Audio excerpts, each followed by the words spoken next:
est-ce que l'homme pour que tu penses à lui, le fils d'un homme que tu en prennes souci.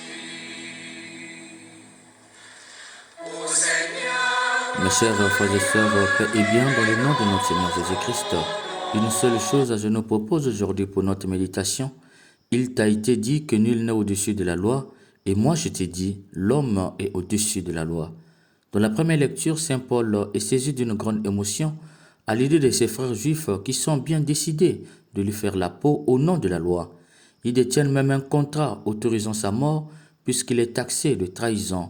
Pour eux, trahir la religion de leur père est passif de mort, et comme nul n'est au-dessus de la loi, Paul doit mourir.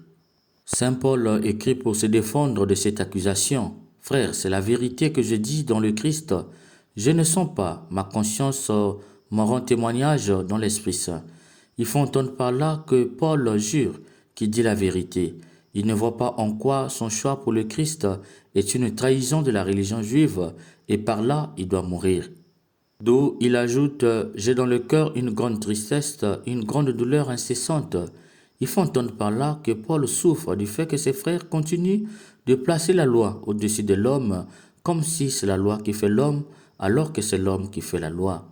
C'est dans cette optique qu'il ajoute « Moi-même, pour les Juifs, mes frères de race, je souhaiterais être anathème, séparé de Christ. » Anathème, il faut entendre par là maudit. Par cette affirmation, Paul se présente comme Moïse dans Exode chapitre 32, les versets 31 à 32, qui était prêt à tout et même à se faire bannir du royaume des cieux afin d'obtenir le pardon du peuple qui s'était rébellé contre Dieu. Paul est prêt lui aussi à donner sa vie pour qu'Israël accueille le grand bien qui est Jésus-Christ. Pour Paul, comme l'homme qui veut donner un grand bien à son peuple, de qui d'ailleurs ce bien a été destiné, comme il le dit si bien, ils ont l'adoption, la promesse de Dieu, c'est de leur race que le Christ est né, lui qui est au-dessus de tout. Comment un tel homme peut être taxé de trahir la religion de son peuple et aussi mériter la mort dès lors qu'il veut le plus grand bien pour son peuple? Mes chers frères et sœurs, Saint Paul nous montre ici que lorsque nul n'est au-dessus de la loi, le juste a la place au cimetière. Ceux qui sont vraiment patriotes avec un amour vrai pour le peuple et les drapeaux, lorsque nul n'est au-dessus de la loi, leur place est dans la tombe. Dans l'évangile, Jésus questionne les pharisiens. Est-il permis, oui ou non, de faire une guérison le jour du sabbat? En effet, les pharisiens feraient attendre la personne malade jusqu'à la fin du sabbat. Pourquoi? Mais parce que pour eux, nul n'est au-dessus de la loi, même pas un malade en urgence. Tenant alors le malade, Jésus le guérit et le laisse aller.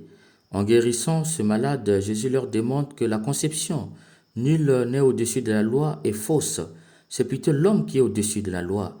Pour les convaincre eux-mêmes le savent, mais font semblant, il leur dit « Si l'un de vous a un fils ou un bœuf qui tombe dans un puits, ne va-t-il pas aussitôt le retirer même le jour du sabbat ?» En fait, les pharisiens eux-mêmes mettaient l'homme et pire les animaux au-dessus de la loi lorsque cela s'inscrivait dans leur avantage. Mais pour l'ensemble du peuple, c'est la loi au-dessus de tout. Nul n'est au-dessus de la loi. Une hypocrisie bien caractérisée. Mes chers frères et sœurs, s'il t'a été dit que nul n'est au-dessus de la loi, moi je te dis que l'homme est au-dessus de la loi. Aujourd'hui, nous sommes devenus des sujets à la loi. Personne n'est au-dessus de la loi, d'accord. Mais ces lois qui les établissent, c'est l'homme. Comment peut-on créer soi-même une loi et être en deçà de cette loi, à telle ancienne qu'au lieu qu'elle favorise la vie, elle rend la vie impossible? On dit que nul n'est au-dessus de la loi. Devant les panneaux de feu de circulation, au rouge, tout le monde doit s'arrêter.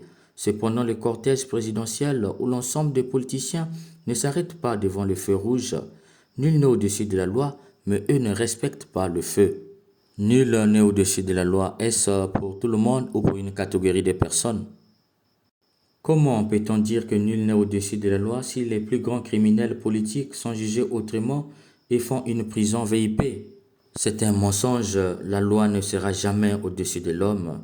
Là où la loi est au-dessus de l'homme, l'honnête homme a sa place dans la tombe. C'est pourquoi la plupart des héros nationaux, des vrais patriotes, sont au cimetière ou en exil.